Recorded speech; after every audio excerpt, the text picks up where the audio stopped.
So now we've talked about how to jab correctly. What can you use your jab for?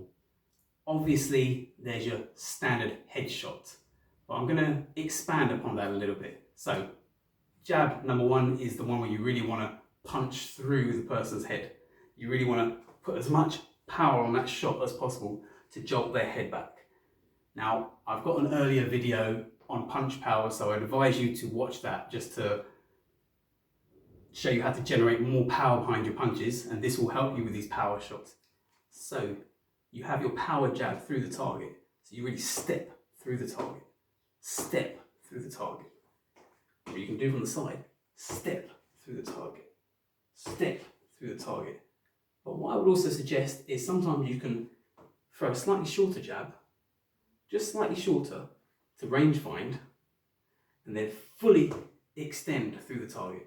So range find, fully extend through the target. Range find, fully extend through the target. From the back, what that looks like is range find,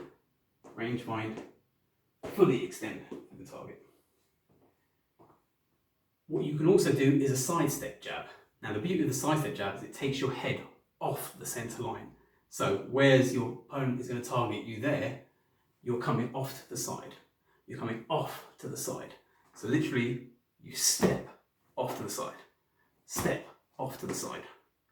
Step off to the side. This is a particularly good one in combination. So to give you an example of what I'm talking about, you could do a 1, 2, and then step off to the side. So 1, 2, step off to the side. From behind, what will that look like? Literally 1, 2, step off to the side. 1, 2, step off to the side. Or an even better version of that combination is do the step to the side first. So literally take your head off the centre line, then come back 1, 2. So again, take your head off the centre line, then 2, and the last punch. I'll do that from the back so you can actually see it. Side step, 1, 2. Side step, 1, 2. Off the centre line, 1, 2. Off the centre line, 1, 2. For southpaws, I'll try and do it southpaw, I'm not the best southpaw in the world. Literally, off the centre line, off the centre line, 1, 2. Side step, 1, 2. Off the centre line.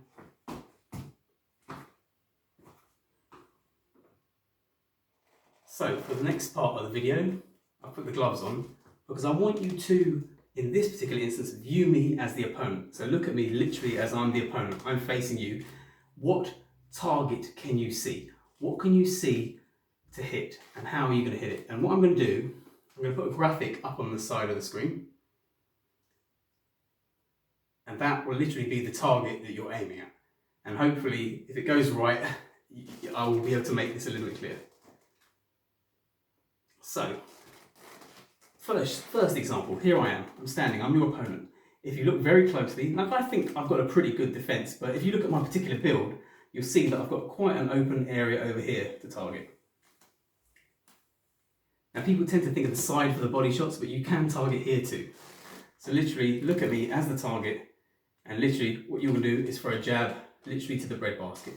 I can tell you when I first started boxing, oh God, I got hit there, it was sickly. Now I do have some particular ab exercises to toughen that area up. They're not general ab exercises, they're a specific one, and I found I've managed to toughen that area pretty well. But a jab to the breadbasket literally would be you going lower with your legs. With your legs. No, I'm bringing my hand back to my chin. So doing it with the legs. Do not punch down like that, you leave your chin wide open. So if I punch down, my chin is wide open, whereas if I go down and hit, I'm a lot more safe. So just be very aware of the space in the middle, okay? So look very closely at me, you'll see I've got quite a bit of target around here. So another good tactic would be to jab at the forearm. So sometimes you can't hit the head, sometimes the person's defense is pretty good. So what you're doing I'm your opponent, I'm facing you here. Literally, you're aiming around this area here. So every time I go to jab, you nail me with a jab to the forearm. As I go to the jab, you nail me with a jab, and hopefully, if nothing else, you knock my hand back at me. So just as I'm about to start, what I'm going to do, you hit me there. Believe me, you do that a few times. One, you can bruise the forearm a little bit. The opponent is going to think, every time I go to jab, I get stopped. There's a punch coming at me. I've got to partially defend it, and I've been hitting the forearm. And I want to show you something from sideways. If you hit them in the glove, sometimes they stop it. If you hit them here, you can sometimes knock their hand into their face. I'll show it to you on the other side. Literally, the knock over here will knock hand. Sometimes they catch it here and they're able to stop it, but here they actually get their own hand knocked into their face. Yes, you're not going to knock them out with this punch. Yes, you're not going to bruise them up, but you are occupying them. You're keeping them in a defensive posture. So another similar one to that last one is literally just jabbing at the glove anyway. So keeping one in the defensive posture, but also actually aiming to knock their glove into their eye. And it works with both hands. So if I'm the target and you're aiming here, you can just knock my hand into my face. Now you may say, when I'm aiming at their chin and they're blocking the punch, but if you're actually aiming at the glove, there is a difference. If you're aiming at the chin and they block it, yes, nothing happens. But sometimes if you aim at the glove, you actually knock the hand into their face. So literally, if you aim at the gloves, you're keeping them in a defensive posture. Every time they go to start something, a punch has knocked them back. A punch has knocked them back. Every time they go to start something, knock them back. So they're about to start something, they go to start, you hit, you knock them back. They're about to start something, you knock them back. They're about to start, knock them back. You can imagine, I'm bouncing here, I'm waiting, you hit me, it knocks me in the eye. It knocks me in the eye, I'm still defending, I'm not getting my attack off. Every time I go to start, you hit me with something. You knock my glove into my face. All of these things buy time. You buy 10 seconds, 20 seconds, here or there.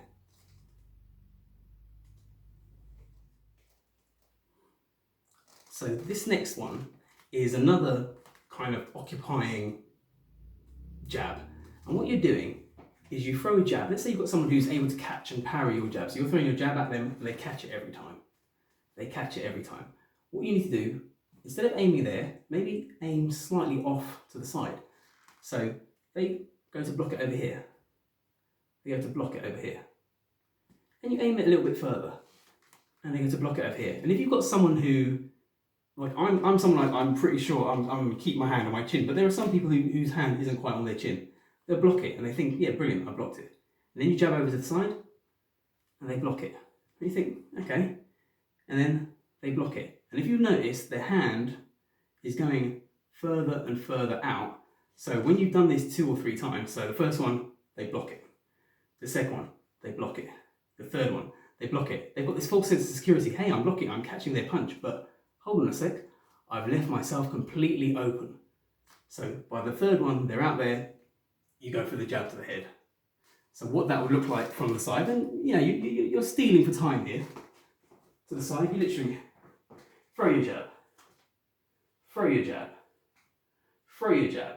I'm exaggerating, but throw your jab, and then drill one down the centre. So these little things work. The false sense of security this person has with their defence, they're feeling confident, they're moving, and then they get hit down the middle.